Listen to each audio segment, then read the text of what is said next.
वो भी सामान्य हिंदी का पूरा सलूशन दिया जाएगा, पूरा 100 नंबर। तो आप वीडियो को पूरा अंत तक ज़रूर देखिएगा और आप अपने को जांचिएगा कि आपने इसमें से कितना नंबर सॉल्व कर लिया और आपकी तैयारी कितनी हो चुकी है, ये आपको पता चल जाएगा, क्योंकि हर एक प्रश्न का उत्तर हम इस वीडियो में देंगे। तो आपको वीडियो अंत तक ज़रूर देखना है अगर आपको सामान्य हिंदी में अच्छा नंबर प्राप्त करना है तो चलिए पहला क्वेश्चन यहाँ पर देखते हैं। तो यहाँ पर जो खंडका है, खंडका का पहला प्रश्न क्या है कि निंदा रस निबंध के रचनाकार कौन है। तो निंदा रस जो है आप ही के यहाँ सिलेबस में है, वो रचना जो है हरिशंकर परसाई द्वारा की गई है। किसके द्वारा? हरिशंकर परसाई के द्वारा। दूसरा क्वेश्चन इसमें चिंतामणि निबंध संग्रह के रचनाकार कौन है। तो चिंतामणि बहुत ही प्रसिद्ध रचना है, वो है आचार्य रामचंद्र शुक्ल जी की। ठीक है, हम आगे बढ़ते हैं क्वेश्चन नंबर ग की तरफ। तो ग की तरफ देखिए, बाबू गुलाब राय द्वारा रचित मेरी असफलता किस विधा पर आधारित है। तो जो मेरी असफलता जो है वो आत्मकथा विधा पर आधारित है। ठीक है, आगे देखिए, कलम का सिपाही किस विधा की रचना है, यानी जीवनी विधा की रचना है, लेकिन इसके रचनाकार कौन है। तो अमृत राय जी हैं कलम का सिपाही की रचनाकार। ठीक है, आगे हम बढ़ते हैं अंगा नंबर की तरफ। तो यहाँ पर ब्राह्मण पत्रिका के संपादक कौन है। तो ब्राह्मण पत्रिका के संपादक जो हैं वो प्रताप नारायण मिश्र जी हैं। ठीक है, आगे हम बढ़ते हैं इसमें क्वेश्चन नंबर 2 में का देखिए, कृष्ण काव्यधारा के कवि नहीं हैं। ठीक है, नहीं हैं, तो यहाँ पर नंददास, चतुर्भुजदास, सूरदास, ये सब अष्टछाप कवि हैं कृष्ण काव्यधारा के। और इसमें से जो नाभादास हैं यही जो है कृष्ण काव्यधारा के कवि नहीं है, क्योंकि ये आदिकाल के कवि हैं। ठीक है, आगे हम बढ़ते हैं क्वेश्चन नंबर ख की तरफ। दूसरे का भारतीय ज्ञानपीठ पुरस्कार नहीं मिला है, तो इनमें से किस कवि को नहीं मिला है। तो सुमित्रा नंदन पंत को जो है वो चिदम्बरा पर मिला है। ठीक है, और रामधारी सिंह दिनकर जी को उर्वशी रचना पर मिला है, और महादेव वर्मा जी को जो है यामा रचना पर मिला है। तो यहाँ पर जो ऑप्शन सही आ जा रहा है वो मैथिली शरण गुप्त को जो है ज्ञानपीठ पुरस्कार नहीं मिला है। ठीक है, आगे बढ़ते हैं क्वेश्चन नंबर ग की तरफ। देखिए, रीति मुक्त काव्यधारा के कवि हैं। ठीक है, तो रीति मुक्त काव्यधारा के कवि जो बनते हैं वो आपके बनते हैं घनानंद। कौन बनते हैं? घनानंद जो है रीति मुक्त काव्यधारा के कवि हैं। ठीक है, आगे देखिए नेक्स्ट क्वेश्चन जो है, हिंदी का प्राचीनतम महाकाव्य कौन सा है। तो हिंदी का प्राचीनतम महाकाव्य जो है वो आपका है पृथ्वीराज रासो। क्या है? पृथ्वीराज रासो। ठीक, आगे हम बढ़ते हैं क्वेश्चन नंबर अंगा की तरफ। दूसरे का अंगा, तो यहाँ पर अज्ञेयनितार सप्तक का प्रकाशन किया था। ठीक है, तो अज्ञेयनितार सप्तक का प्रकाशन जो है वो 1943 ईस्वी में किया था। ठीक है, ये क्वेश्चन हमारे प्रीवियस वाले जो मॉडल पेपर सॉल्व करवाए थे उसमें भी आया था। ठीक है, आगे हम बढ़ते हैं क्वेश्चन नंबर 3 की तरफ। हम लोगों ने 10 नंबर प्राप्त कर लिया, तो यहाँ पर 10 नंबर फिर लेना है गद्यांश के अंतर्गत। तो देखिए गद्यांश कहाँ से आया, राष्ट्र का तीसरा अंग जन की संस्कृति है। मनुष्य ने युगों युगों में जिस सभ्यता का निर्माण किया है वही उसके जीवन का श्वास प्रवास है।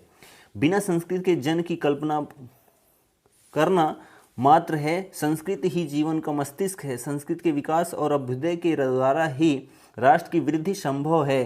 तो यहाँ पर हमको दिख रहा है कि ये जो है किस लेसन से लिया गया, राष्ट्र का स्वरूप। क्यों? क्योंकि इसमें बार बार राष्ट्र का जिक्र हुआ है। ठीक है, और संस्कृति भी है, तो यहाँ पर राष्ट्र का स्वरूप से है, जिसकी रचना जो है वासुदेव शरण अग्रवाल जी ने की है।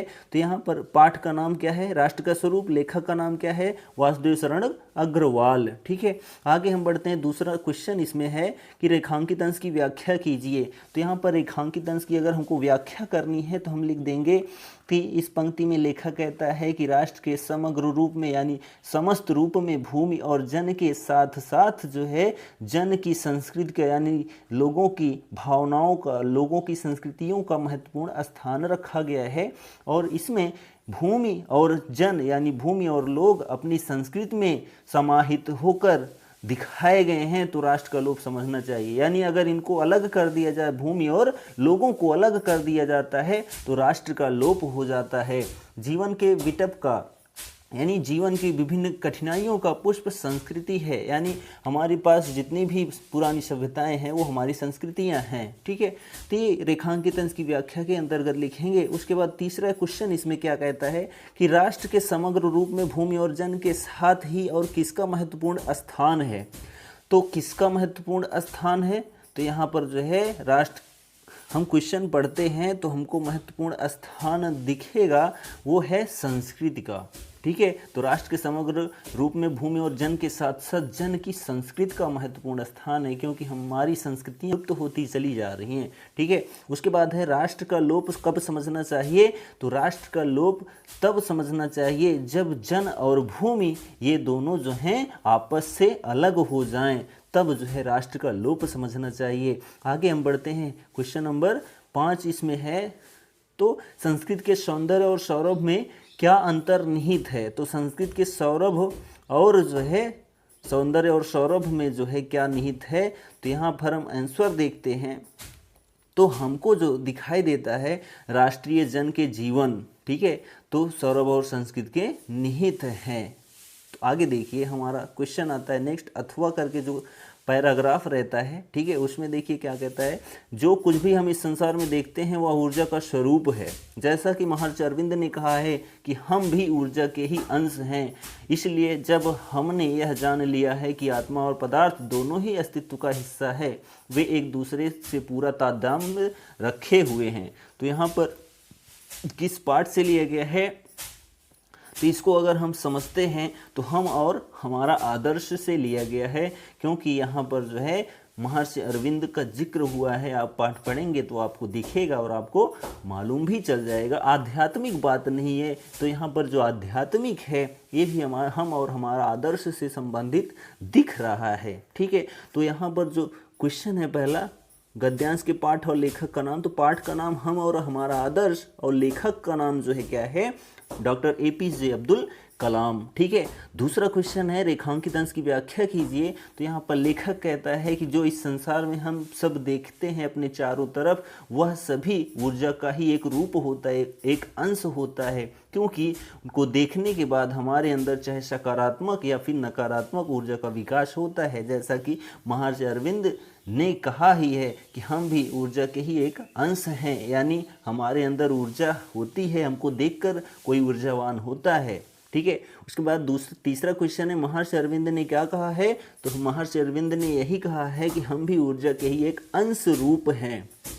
चौथा क्वेश्चन है, हम इस संसार में जो कुछ देखते हैं वह क्या है। तो हम जो इस संसार में देखते हैं वह सब जो है ऊर्जा का ही एक रूप होता है, यानी ऊर्जावान होता है जो भी चीज़ें हम देखते हैं। ठीक, उसके बाद देखिए नेक्स्ट क्वेश्चन है इसमें।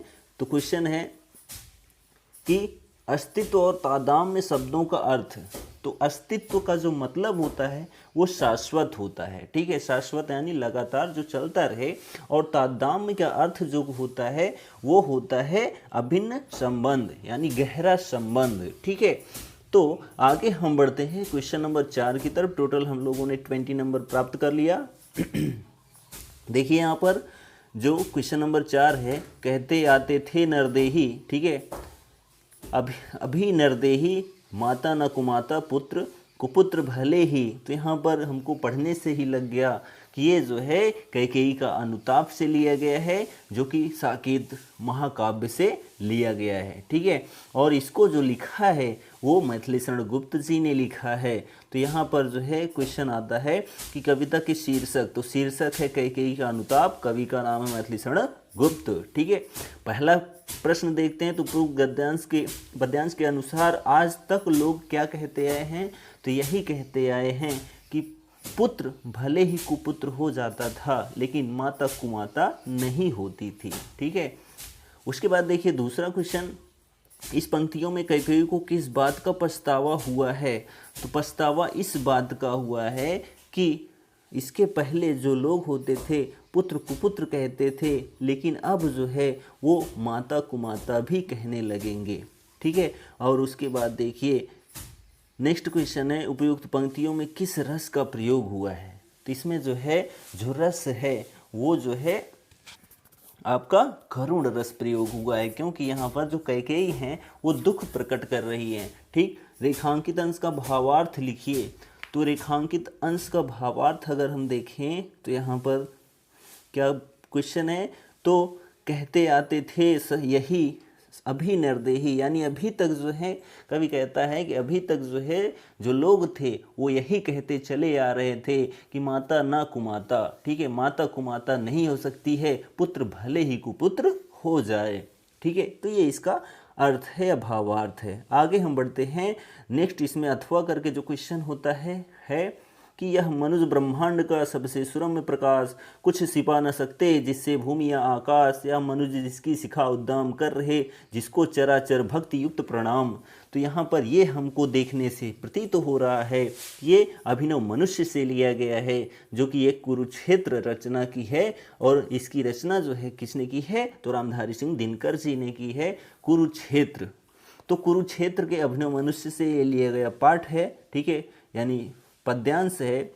इसमें जो क्वेश्चन आता है देखिए लास्ट वाला है, कविता के शीर्षक। तो शीर्षक है क्या, अभिनव मनुष्य, जो कि कुरुक्षेत्र से, और कवि का नाम रामधारी सिंह दिनकर। ठीक है, अब पहला क्वेश्चन इसमें देखते हैं कि आकाश और पृथ्वी का कोई भी अस्तित्व किससे अज्ञात नहीं रह सकता है, तो मनुष्य से अज्ञात नहीं रह सकता है। ठीक है, वो भी अभिनव मनुष्य।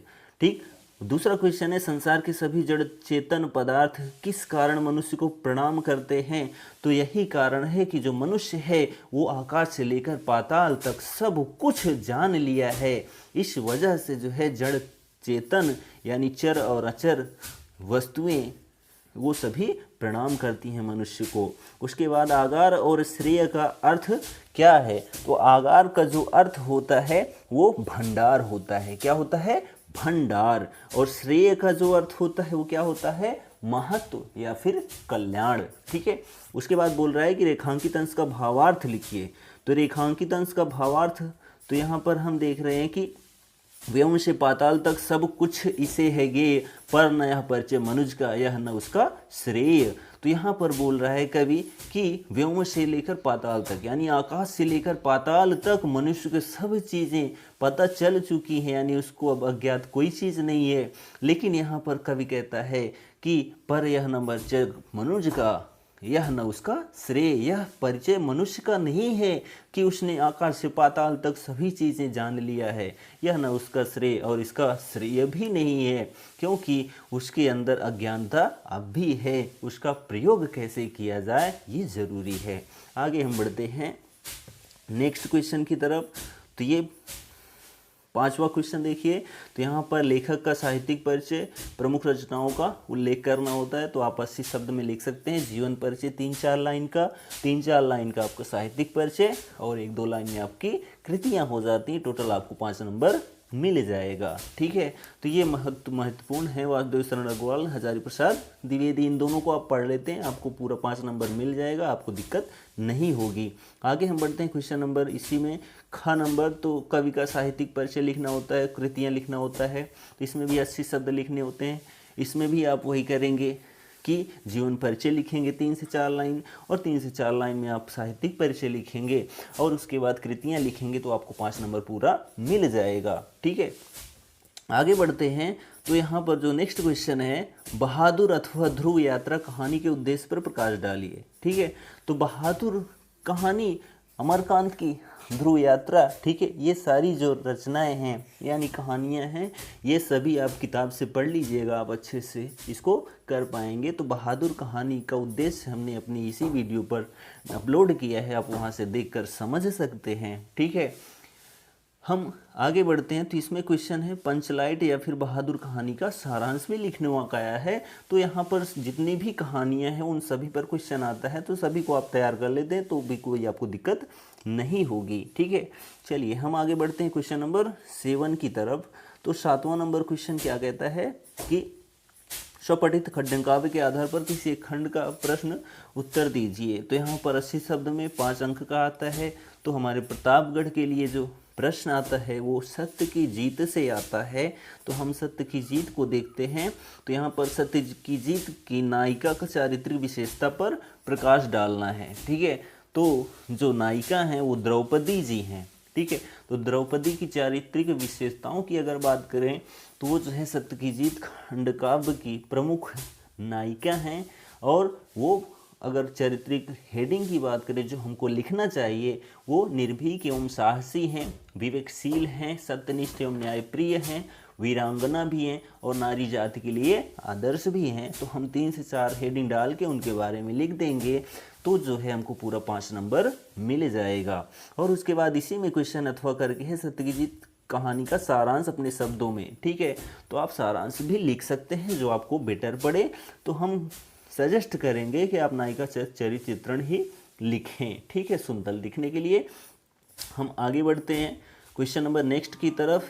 तो यहाँ पर खंड खा आ जाता है, क्या आता है, खंड खा। तो खंड खा में देखिए क्या है कि एक गद्यांश होता है संस्कृत का, उसका आपको हिंदी में अनुवाद करना होता है, संदर्भ भी लिखना होता है, 2 नंबर का संदर्भ, 5 नंबर का अनुवाद, टोटल 7 नंबर मिल जाता है। तो यहाँ पर जो गद्यांश दिया गया है, इयं भाषा अस्माभिः मातृसमं सम्माननीया वंदनीया च यतो भारत मातुः स्वातंत्र्यं गौरवम् अखंडत्वम सांस्कृतिकमेकत्वच संस्कृतनैव सुरक्षितम शक्यन्ते, ठीक है। इयं संस्कृत भाषा सर्वासु भाषासु प्राचीनतमा श्रेष्ठा च अस्ति। तो ये जो है हमने संस्कृत भाषा, ठीक है, इसको अपलोड किया है अपने ही इसी चैनल पर, आप वहाँ पर जाके देख सकते हैं। संस्कृत भाषा या महत्व अच्छे से हमने समझाया है, आप इसकी व्याख्या समझ पाएंगे, ठीक है। वैसे नॉर्मली बात करें तो यह भाषा अस्माभिः, यह हमारी भाषा मातृ समम सम्माननीय वंदनीय च, माता के समान सम्माननीय और वंदनीय है।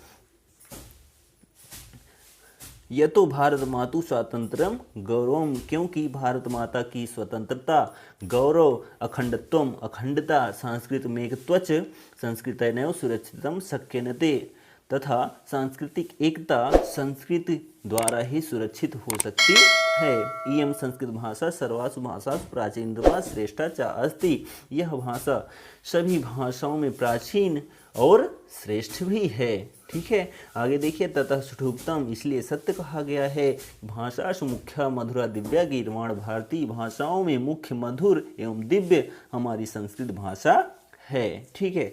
उसके बाद या करके जो अथवा करके आता है क्वेश्चन नेक्स्ट है। तो ये जो पहला गद्यांश था वो संस्कृत भाषा या महत्वम से था, और इसमें दूसरा जो गद्यांश है, यथैवोपकरण वताम जीवनम तथैव ते जीवनम स्यात् अमृतत्वस्य तु नाशास्ति वित्तेन इति सा मैत्रेयी उवाच एनाह नात्रता स्यात् किमहम तेन कुर्यान्, ठीक है। तो ये जो है आपका जो लिया गया है वो आत्मज्ञ एवं सर्वज्ञ पाठ से लिया गया है, ठीक है। इसके पहले वाला जो हमने अपलोड किया था उसमें भी आत्मज्ञ एवं सर्वज्ञ पाठ से आया था, तो ये भी उसी में से है। तो अगर हम इसकी व्याख्या की बात करें, ठीक है, यथोपकारणवत्तम, ठीक है, तो यहाँ पर देखिए आप क्या कहते हैं कि तुम्हारा भी जीवन वैसे ही हो जाएगा, तथैव ते जीवनम स्याति, जैसा साधन संपन्नों का जीवन होता है। अमृतस्व तु नाशास्ति वित्तेन इति, संपत्ति से अमरता की आशा नहीं होती है। सा मैत्रेयी उवाच, मैत्रेयी बोली कि एना हम नामृता श्याम किम हम तेन कुर्यान्, मैं जिससे अमर ना हो सकूंगी उसका क्या करूंगी। यदेव भगवान केवल अमृतत्व साधनम जानाति तदेव में ब्रूहि, तुम मेरी प्रिया हो, ठीक है। भगवान आप तो अमरता का साधन जानते हैं, केवल वही मुझे बताएं। याज्ञवल्क्य उवाच, याज्ञवल्क्य ने कहा, प्रिया न सती त्वम प्रियम भासते, तू मेरी प्रिया हो और प्रिय बोल रही हो। एहि उपविशे, आओ बैठो, व्याख्यास्यास्मि ते अमृत साधनम, मैं तुमसे अमृत तत्व के साधन की व्याख्या करूँगा, ठीक है। तो ये इसकी व्याख्या है। तो मैंने जितना भी आपको पढ़ाया है अपने इस चैनल पर उसी को आप पढ़ लेते हैं तो उसमें से ही कन्फर्म में आएगा क्वेश्चन, आप टेंशन मत लीजिए, आपको 7 नंबर मिल जाएगा।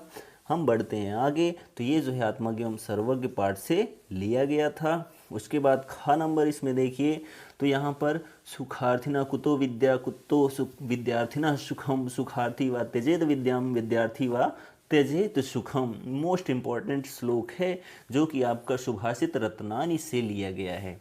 ठीक है, तो सुखार्थी कुतो विद्या, सुखार्थी के लिए विद्या कहाँ, कुतो विद्यार्थिनः सुखम, और विद्यार्थी के लिए सुख कहाँ, विद्यार्थी व त्यजेत विद्याम, जो सुखार्थी व त्यजेत विद्याम, सुख चाहने वाले को विद्या त्याग देनी चाहिए। विद्यार्थी व त्यजेत सुखम, और विद्या चाहने वाले को सुख त्याग देना चाहिए। तो ये सुभाषित रत्नानी से है। इसमें दूसरा जो श्लोक है, काव्य शास्त्र विनोदेन कालो गच्छति धीमताम व्यसनेन च मूर्खाणाम निद्रा कलहेन वा। ठीक है, तो ये भी जो है कहाँ से लिए गए हैं, ये भी सुभाषित रत्नानी से लिया गया है। ठीक है, तो ये भी मोस्ट इम्पॉर्टेंट श्लोक है, काव्य शास्त्र विनोदेन कालो गच्छति धीमताम। ठीक है, तो यहाँ पर जो इसकी व्याख्या होगी ये आप हमारे चैनल इसी पर अपलोड है, वहाँ से आप जो है देखकर समझ पाएंगे अच्छे से। ठीक है, तो आप उसको अच्छे से समझ पाएंगे। ठीक, अगर हम यहाँ पर बात करें, काव्य शास्त्र विनोदेन कालो गच्छति धीमताम व्यसनेन च मूर्खाणाम निद्रा कलहेन वा, तो जो बुद्धिमान लोग होते हैं, ठीक है, धीमधाम यानी बुद्धिमान लोग होते हैं, उनका जो जीवन होता है यानी समय होता है, काव्य शास्त्र विनोदेन, काव्य और शास्त्रों का अध्ययन करके आनंद में व्यतीत होता है। व्यसनेन च मूर्खाणाम निद्रा कलहेन वा, और जो मूर्ख लोग होते हैं उनका जो समय होता है वो जो है जो समय होता है सोने में, झगड़ा झंझट में व्यतीत होता है। ठीक है, सोने में और झगड़े झंझट में व्यतीत होता है। ठीक है, किसका, जो मूर्ख लोग होते हैं। आगे हम बढ़ते हैं, तो ये भी जो है सुभाषित रत्नानी का ही श्लोक है। नेक्स्ट हम क्वेश्चन आगे बढ़ते हैं। क्वेश्चन नंबर 9 क्या बोलता है कि मुहावरे एवं लोकोक्तियों में से किसी एक का अर्थ लिखना होता है और जो है वाक्य प्रयोग करना होता है। 2 नंबर मिलता है। तो आंख का तारा होना यानी होना, 9 2 11 होना यानी भाग जाना, लाल पीला होना यानी गुस्सा करना। ठीक है, और ऊँट के मुंह में जीरा यानी आवश्यकता से कम प्राप्त होना। ठीक है, तो ये जो है मुहावरे एवं लोकोक्तियों के अर्थ थे, आप वाक्य प्रयोग कर सकते हैं। ठीक, आगे हम बढ़ते हैं। नेक्स्ट क्वेश्चन, क्वेश्चन नंबर 10 है। तो 10 में देखिए संधि विच्छेद करना होता है। तो महर्षि का संधि विच्छेद क्या होगा, महा प्लस ऋषि। हमने वीडियो बनाया है संधि का, आप वहाँ से देख सकते हैं। तो महा प्लस ऋषि, तो यहाँ पर क्वेश्चन नंबर ग जो है इसमें सही है। उसके बाद नेक्स्ट क्वेश्चन है, विद्यालय का संधि विच्छेद क्या होगा।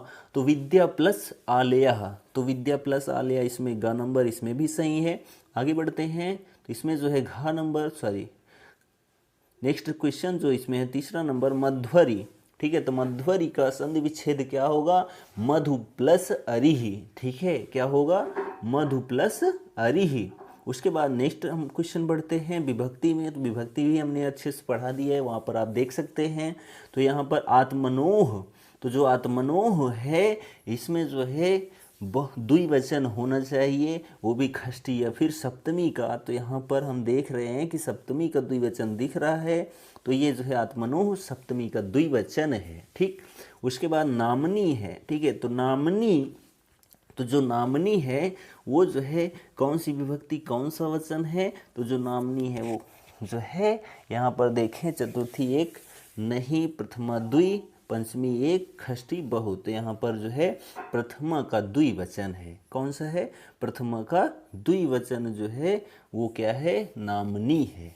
ठीक, आगे हम बढ़ते हैं। तो आप ट्रिक जो है हमारी इसी चैनल पर पड़ा हुआ है विभक्ति का, आप वहाँ पर देख लेंगे तो आपको 2 नंबर पूरा कंफर्म हो जाएगा। आपकी विभक्ति कभी खराब नहीं जाएगी, यानी आप उसमें एकदम महारत हासिल कर लेंगे।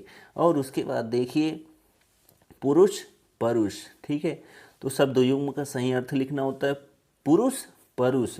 तो यहाँ पर जो पुरुष और जो परुष है उसका जो अर्थ बनेगा वो बनेगा आदमी और कठोर। क्या बनेगा, पुरुष से आदमी हो गया, परुष से कठोर हो गया, तो आदमी और कठोर। ठीक है, और उसके बाद देखिए कि दूसरा है परिपात प्रपात। तो परिपात प्रपात, तो यहाँ पर जो परिपात प्रपात है उसमें बनेगा दुख और पराक्रम। ठीक है, पराक्रम। तो परिपात प्रपात का अर्थ दुख और पराक्रम। ठीक है, आगे हम बढ़ते हैं। तो यहाँ पर जो क्वेश्चन आता है वो क्या आता है कि एक शब्द के दो अर्थ लिखने हैं। तो यहाँ पर हम देख रहे हैं कि लिखा है अम्बु। ठीक है, तो अम्बु का क्या मतलब होता है?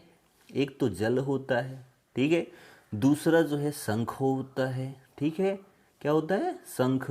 और तीसरा जो होता है वो बेंत होता है। ठीक है, क्या होता है? बेंत, अम्बु का अर्थ। और उसके बाद दूसरा है इसमें शिखा। क्या है? शिखा। तो शिखा से क्या होता है? किरण होता है। क्या होता है? किरण। और क्या होता है? ज्वाला होता है। क्या होता है? ज्वाला। और क्या होता है? चोटी होता है। किसका अर्थ? शिखा का। ठीक है, और आगे इसमें तीसरा जो शब्द है वो है कनक। तो कनक मीन्स होता है सोना। ठीक है, धतूरा, सोना, धतूरा। और क्या होता है? गेहूं भी होता है और खजूर भी होता है। किसका अर्थ? कनक का अर्थ। ठीक है, तो ये सारे अर्थ होते हैं। उसके बाद आगे हम बढ़ते हैं। तो यहाँ पर क्वेश्चन बोल रहा है कि वाक्यांशों के लिए एक शब्द चयन करना है। तो थोड़ी देर में नष्ट हो जाने वाला क्या कहलाता है? तो वो जो है क्या कहलाता है? क्षणभंगुर। तो क्षणभंगुर ही कहलाता है। ठीक है, यहाँ पर तीन ऑप्शन है, एक ऑप्शन गायब है इसमें से। तो यहाँ पर जो क्षणभंगु है, ठीक है, या भंगुर, वही ऑप्शन सही है। जो अपने आचरण से पवित्र होता है उसको क्या बोलते हैं? तो उसको जो है शुचिकर्मा बोलते हैं। क्या बोलते हैं? शुचिकर्मा। शुद्धि के जरिए आप याद कर सकते हो, जो पवित्र होगा उसको शुद्धि यानी शुचिकर्मा बोलेंगे।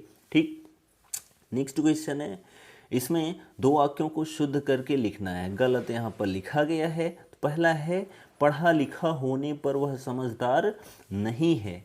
तो पढ़ा लिखा होने पर वह समझदार नहीं है, तो यानी वह पढ़ा लिखा होकर भी समझदार नहीं है। दूसरा इसमें है कि तुम्हें अध्ययन जारी रखना चाहिए। तो तुम्हें अध्ययन जारी रखना चाहिए। ठीक है, तो तुम्हें अध्ययन जारी रखना चाहिए। यहाँ तो जो ये वाक्य है ये लगभग में सही है, तुम्हें अध्ययन जारी रखना चाहिए। ठीक है, उसके बाद देखिए नेक्स्ट।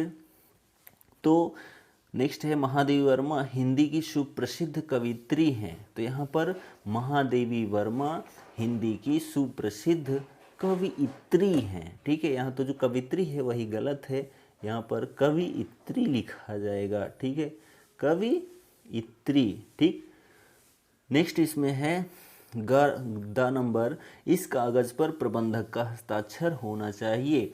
तो ये शुद्ध रूप में होगा इस पर प्रबंधक का हस्ताक्षर होना चाहिए। ठीक है, तो ये शुद्ध वाक्य थे। और उसके बाद आगे हम बढ़ें तो यहाँ पर वीर रस या करुण रस की परिभाषा उदाहरण सहित लिखना होता है। तो वीर रस की अगर हम दोनों की परिभाषा की बात करें तो जहाँ पर विभाव अनुभाव और संचारी भावों के योग से